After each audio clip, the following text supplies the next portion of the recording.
have questions, we have answers. This is Jane Miller. And this is Ken Miller. Welcome to our show, all about real estate with Ken and Jane. For this show, we are going to discuss strategies for the buyers to compete in this market with very limited inventory. And for that, Jane, you're going to run the show on it. Okay, that's that's my expertise and also my passion. And the spring market actually doesn't start in spring.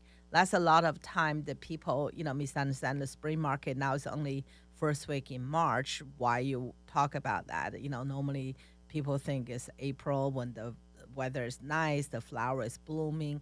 No, recent years, the spring market start from December, the end of December, January. And every year, the inventory is very tight in winter for a few reasons. Number one, a lot of people still, too cold or the seller-wise prepare the house. And, they still have some sellers, think spring market is start April. So that's why a lot of people hold it back. But that's why we had a very almost non-small inventories December, January, and February. But towards the end of February, I can see the market start to move because as a top listing agent myself, I'm sure the other listing agent will agree. You start getting phone calls and people you saw months ago now start calling you, schedule photo and talk about market updates. So they will be more inventory hitting the market now. So they already had some more. Myself still already had more inventory hit the mid to the end of February. So that's a good sign for the buyer. Right. However, there would be more buyers come to the market too when the weather is getting better. I always tell the seller, in wintertime we have a snow, we have a wind, we have a cold chill. And the only buyers came out is they really want to buy a house. So in springtime, you definitely have more buyers, but some buyers just want to see, right? And whether they're going to get anything. If they don't have anything by maybe early June, they would most likely renew their lease. So the serious ones, the buyers came out. Doesn't matter the weather. So they need a house. They need a house for whatever reason. They moved the job. They're getting married. They have children, or they downsizing. Whatever they want to do, they want to do it whenever they can get a dream home. It's very hard for the buyer to buy a home. I always tell them the buying home versus rental is different. I mean, the other day I had a conversation with a client. They were laughing. I said, you know what? To think about it, buy a house versus renting, it's like your date versus marriage, right? If you rent a house, you only look at a short period of time, right? 12 months, whether you can live there. And even the floor plan may not work out for you. Even the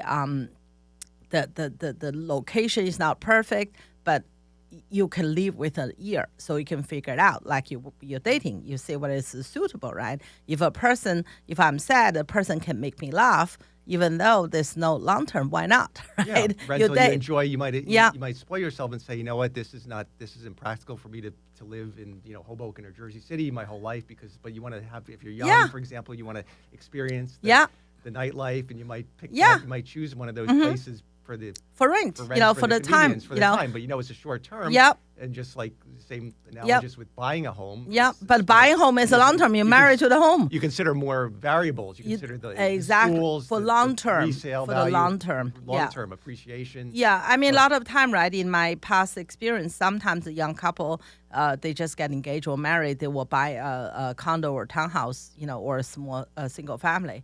They didn't think about the school. I always remind them. I said, you're married now, or you're going to get married. You plan to have children. Yes. So how about the school, right? So you think about it. Otherwise, if you bought a property in a few years, 2-3 years, you sell it. I mean, there's a cost associated with that. So just plan ahead, think thoroughly.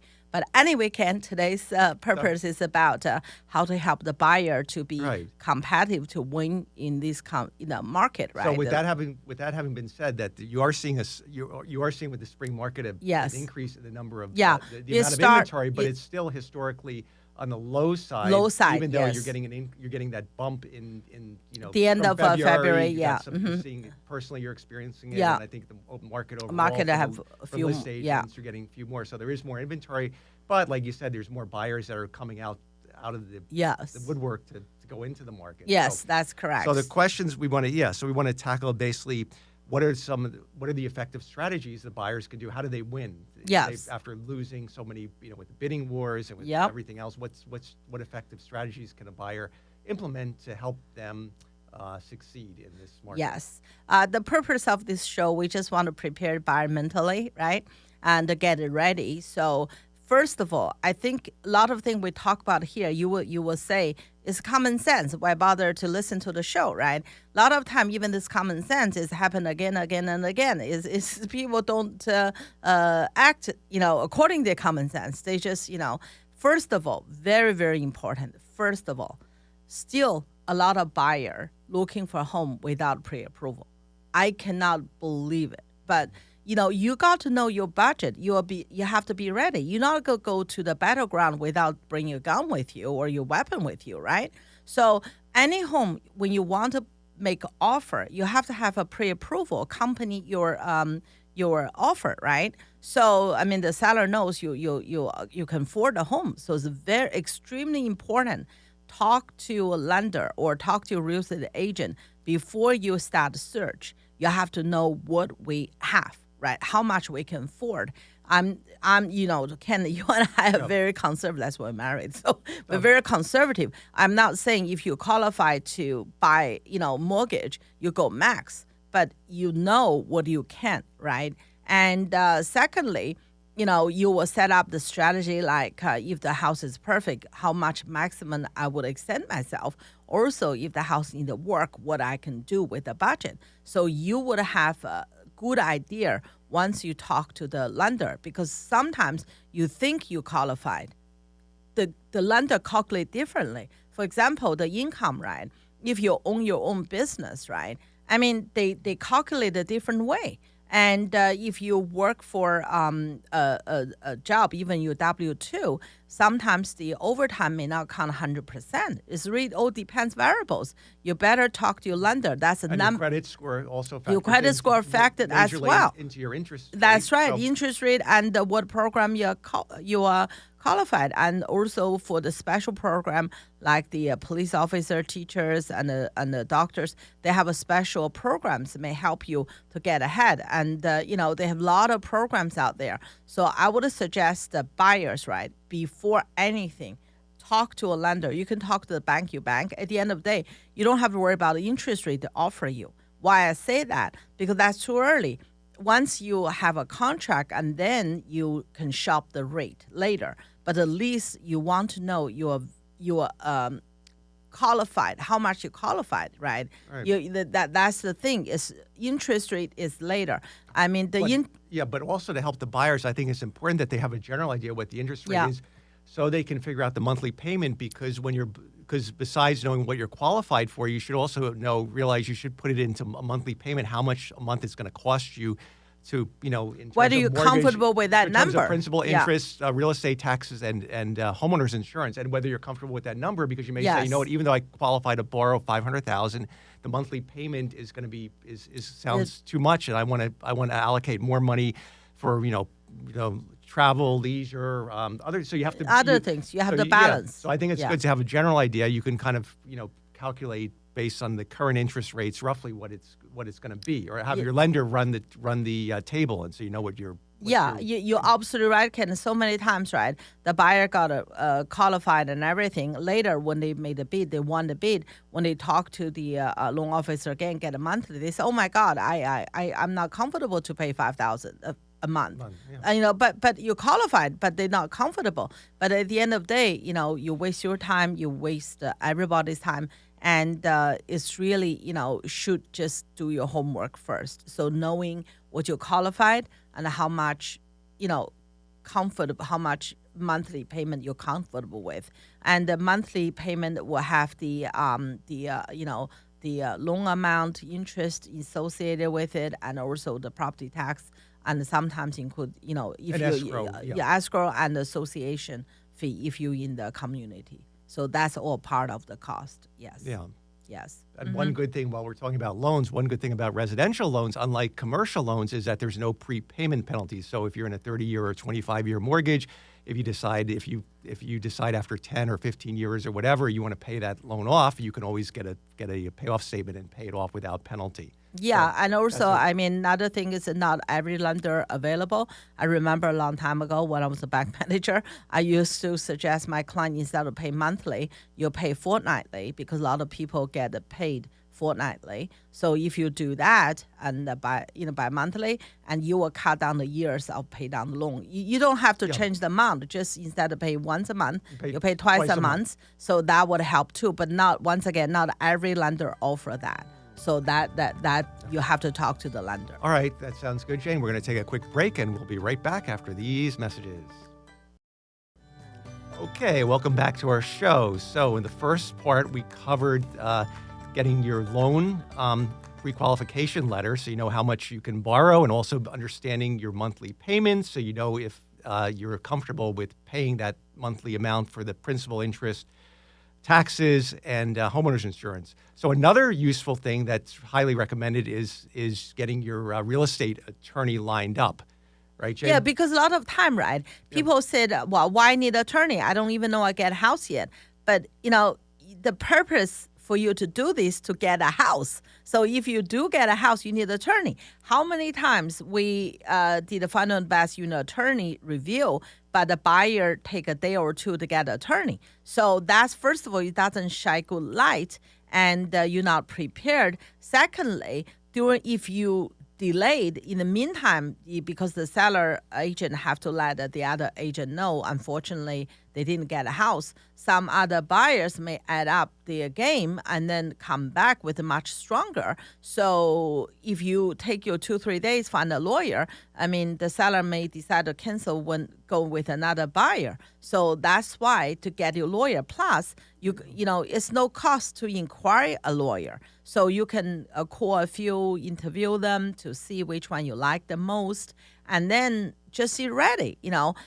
Also some buyers, they may have a legal plan at work. It happened again and again. So they get a lawyer, and because the agent said, oh, congratulations, we got accepted, and the agent recommended a lawyer, they say, okay, go in the review. Halfway through, they change lawyer because they realize they have a legal plan. And that's always delay the process. Once again, delay the process is more dangerous for the buyer, because the seller can, during the attorney review, either party can cancel. So if the seller get a better offer, there's no point for them to stay. They're going to cancel. That's why it's good to have your buyer attorney wrapped up quickly. So if your offer is accepted, you roll right into attorney review, and the buyer attorney can quickly issue their attorney review letter, and you can get out of attorney review, because like Jane said, during attorney review, anything can happen.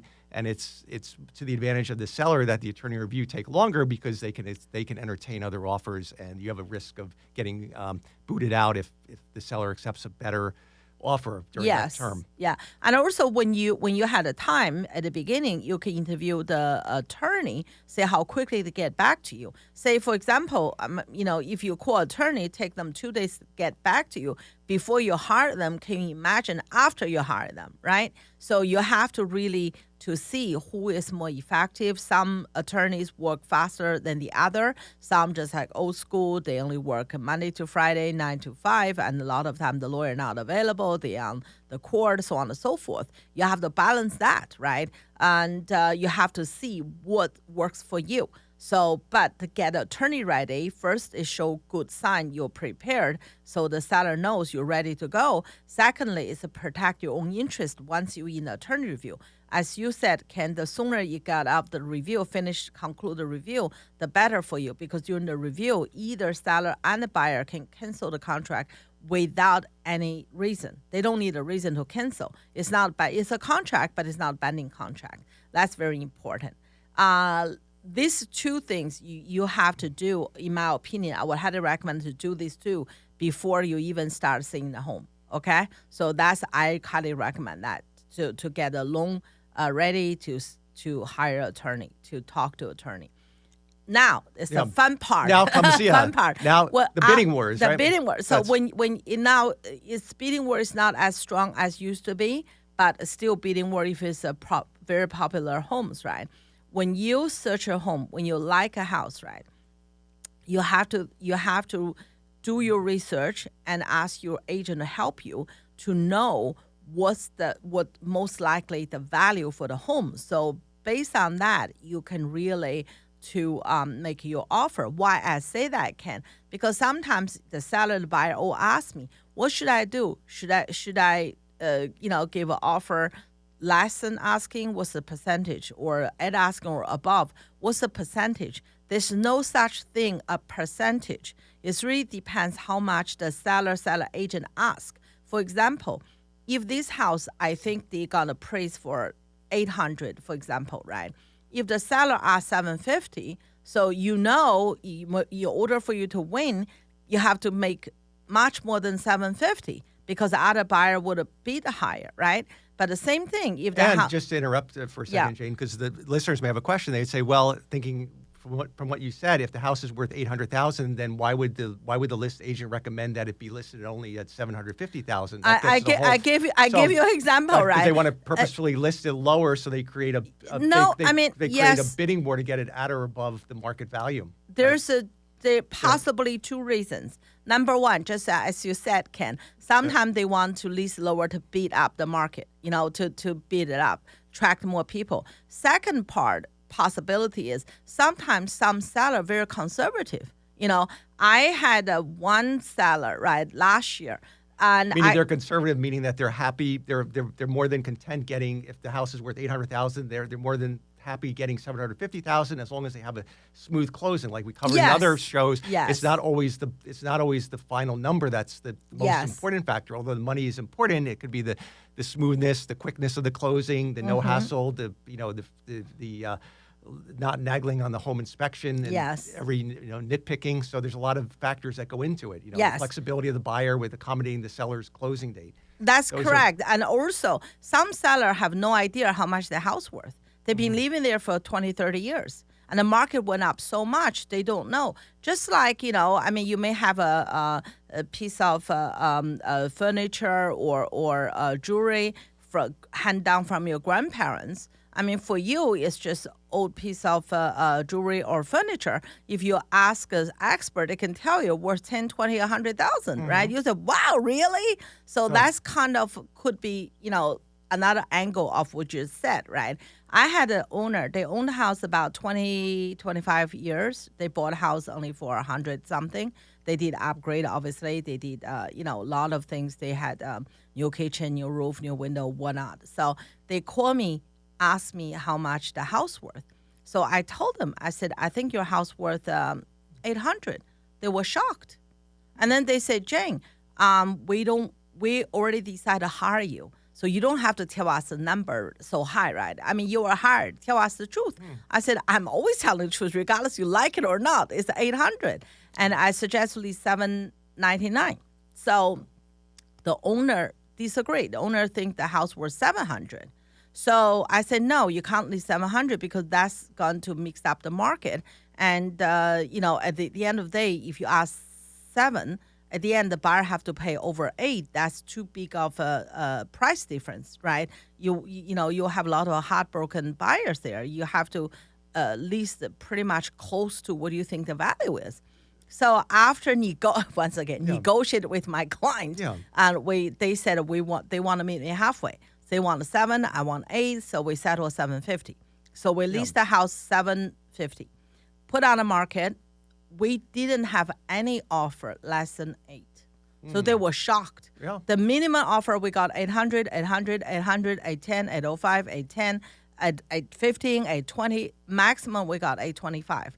At the end, the owner chose 810 because they feel that one, that one was a cash, by the way. Oh, so that was a cash king, offer, so and they don't want anything home inspection. They can close anytime. So they check 100% about. The owner was stunned. They said, who would pay my house 810? I said, plenty. You had 11 offers that time or 12 offers that time.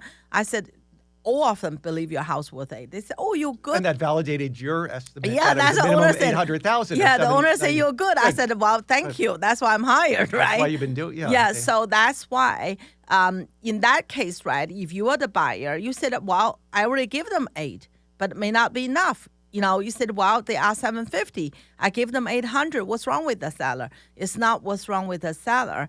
It's because other buyer willing to pay more. So you have to talk to your agent to know what's most likely at that moment, how much that house may go for.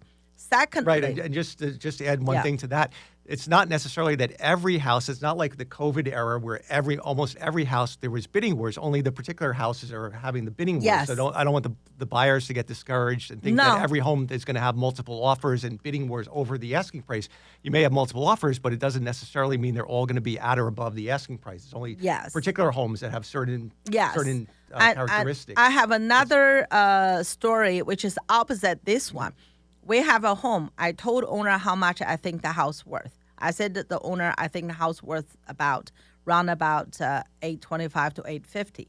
So I highly recommend owner to list it below $850. Okay, $849.9, $850. But the owner asked me, "Jane, do you think I can get more than $900 or $1 million?" I said, "I don't think so." So I said to her, "If you do that, it's gonna harm you because a different bracket. If you go above 9, and that's totally."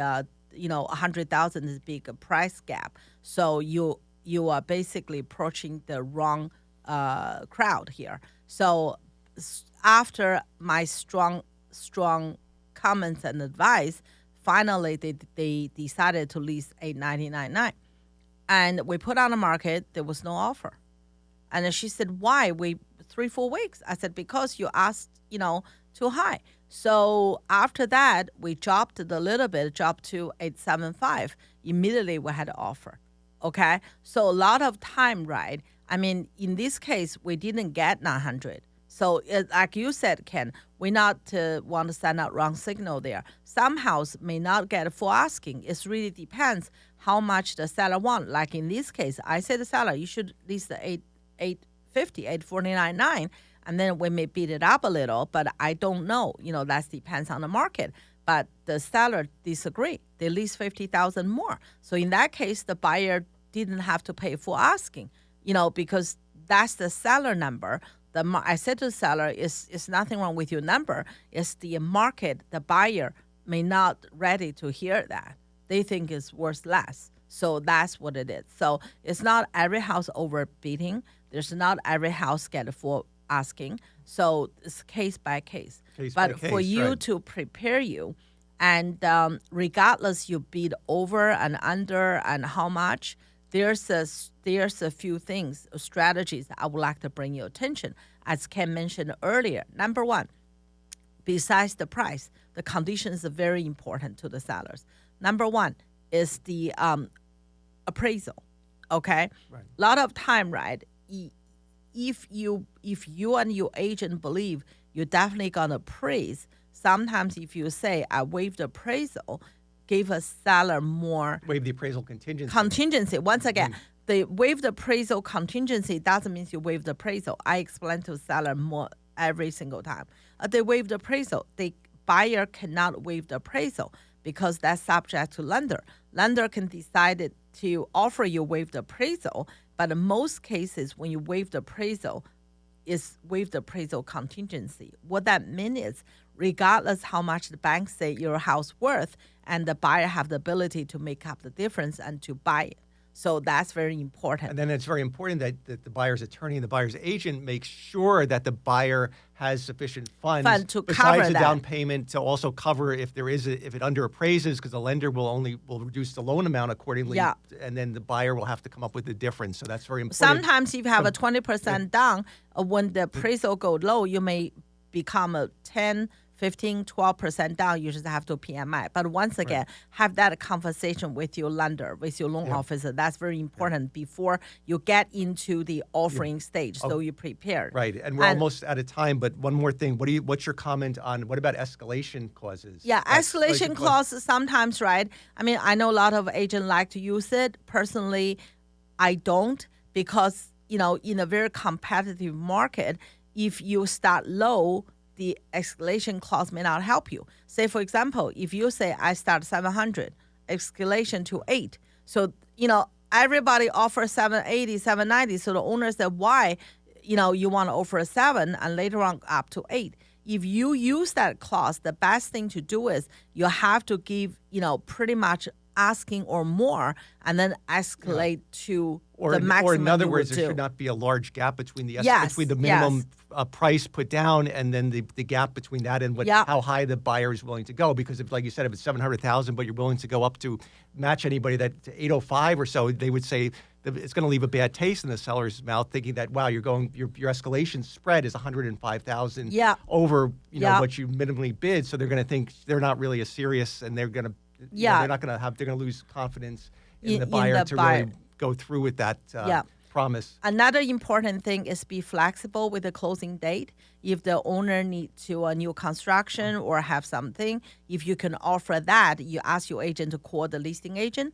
If you match the closing time, that would definitely put in front. And the last thing before we finish, I know I'm getting too long here. Last thing is a home inspection. So be flexible and discuss with your agent. And a lot of time, right? It doesn't mean the house have a problem or the seller think the house have a problem. The seller just want peace of mind. You're not gonna be nitpicking. That's all. Right. So when you offer as is conditions subject to the structural safety and other issues, but you have to be comfortable with that. You don't just agree to put the language thing like a uniform to win the bid, and the attorney review, you change the tune, because most likely the seller will cancel you if you change that fundamental of the reason. Yep. All right. We're out of time, Jane. Any other questions? They can give Jane a call, 732-322-2908.